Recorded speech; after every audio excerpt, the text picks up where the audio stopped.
As many fans of this channel know, I am African, and I grew up in Africa. It is easy to believe that you're destined for poverty, and yes, most people from poor countries believe that.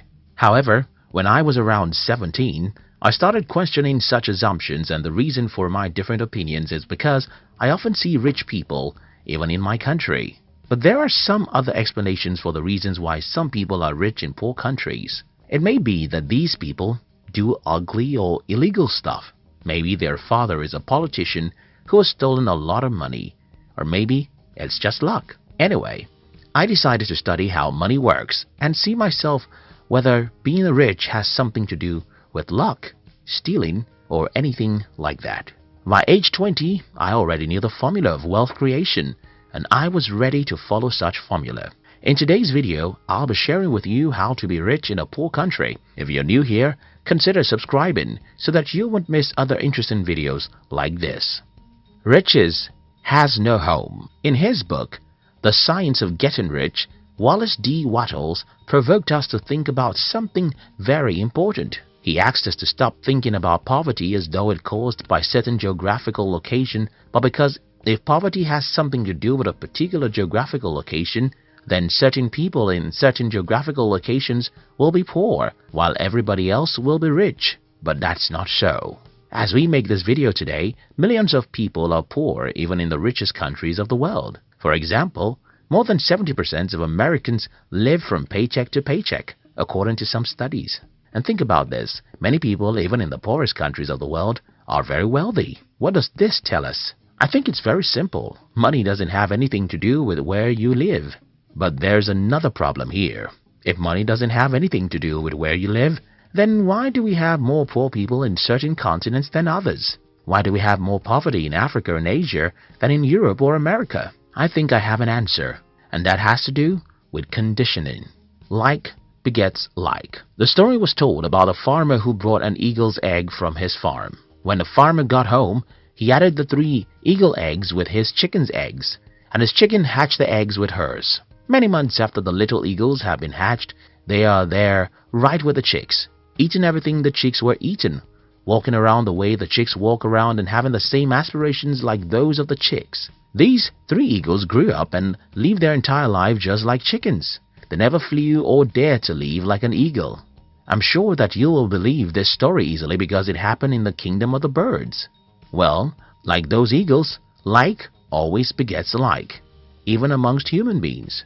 So, what happens in poor countries is that when you're 7 years old, you'll notice that everyone around you is poor.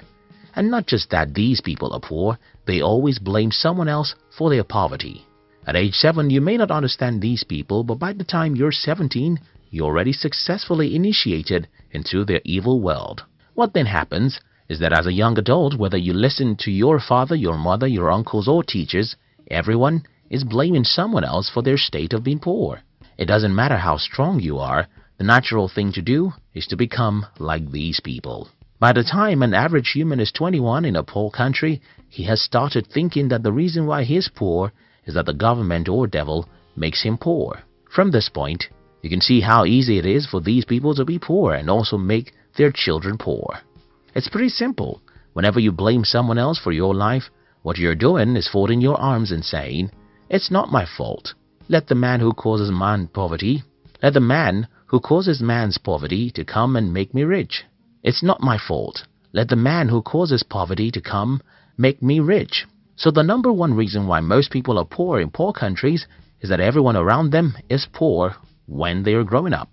These people would not have become poor solely because everyone is poor. It's even worse because most poor people blame someone else for their poverty, and then they successfully teach their children to learn how to blame others for their lives. They have successfully destroyed such children's lives because they too will grow up not taking responsibility for their lives. The other problem about growing up in a community where everyone is poor is because you will never have any worthwhile mentor. Because everyone is poor, their advice will just lead you to where they are, and that's not where you want to be. For instance, I had to stop taking advice from everyone in my family when I was about age 19. The reason I stopped taking advice from these people is that all their advice is very bad, and they think their advice is the best. For example, my family members advise me to get a university degree because if I don't have a degree, I cannot be successful in life. They advise me that it is good to work for a bank, while I think it's better to build a bank. I mean, almost every advice my family members gave me about money, even till this day, is stupid. And what I did was to ignore them and instead choose successful people online and through books to be my models. Not everyone can do what I did. In fact, not everyone will ever have the insight into the fact that your poor uncles and parents had given the wrong advice about money. And that's a major reason why most people in poor countries are poor. The strong exploit the weak. When I claim in this video that one of the reasons why most people are poor in poor countries is because they have poor mentors, someone will ask me, okay, who made the first man poor before he became a mentor for others? This is a good question, and the answer is in the fact that the world is a jungle where the strong eat the weak. Most of the years of our existence as humans are filled with battles between nations. We should also remember colonization and exploitation from one country to another. All these battles would not have left some countries poor if not because they are not physical battles. Think about it, as you would think about rape. When a man rapes a woman, he thinks it's just a physical act, but for a woman, it's spiritual and emotional. And though the act of rape can happen in 5 minutes, the victim can live with the pains for 50 years.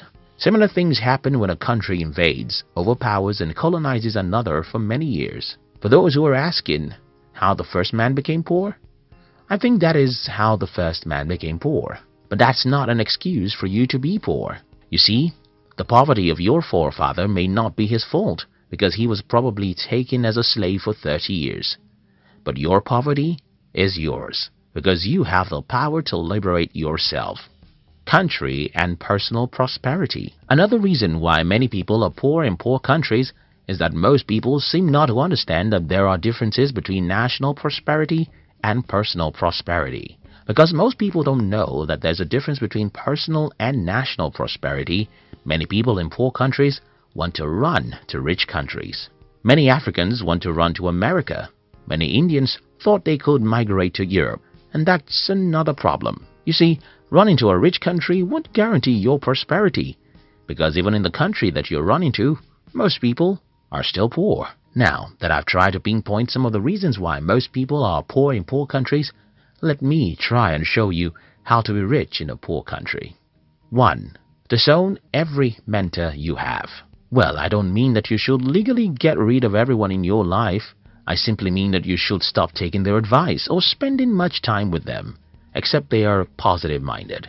Growing up in Africa, the culture of my tribe requires that I listen to and follow the advice of everyone who is older than me. But at about the age of 19, I started revolting against the advice of my family members, especially their advice about money. When I was 21, it had become very obvious that I was a black sheep of the family.